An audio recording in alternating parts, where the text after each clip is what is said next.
So in this example, we're being asked to name the hydrocarbon in front of us.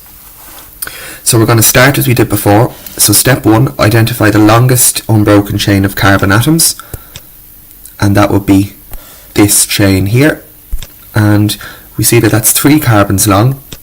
So for our first step, we're going to start with prop, because that's our prefix for 3 carbons, and we see that those carbons are all bonded singly to each other, which means that we have an alkane, so our parent molecule is propane.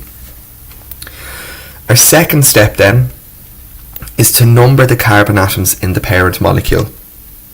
And what we see when we number them is that no matter what way round I number them, whether it's right to left or left to right, my branches will always have a 2, will always be off the second carbon, so it doesn't matter which way round I do it, because it's always going to be on the second carbon.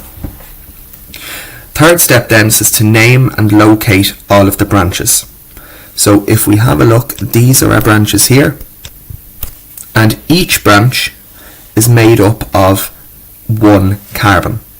So that means I have 2 methyl groups. So on my third step, I have 2 methyl groups. Okay, because I have 2 methyl groups, I'm going to say that I have dimethyl,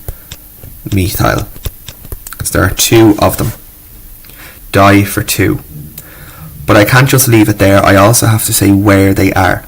So where each of those methyl groups is. So the first methyl group is on the second carbon, and the next methyl group is on the second carbon, and then put my dash in between my numbers and my letters. So 2,2-dimethyl. I have 2 methyl groups, one on the second carbon and the other on the second carbon.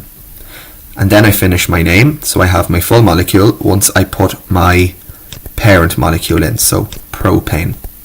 So as you can see, there's no gaps at all in this name. It's 2,2-dimethyl propane.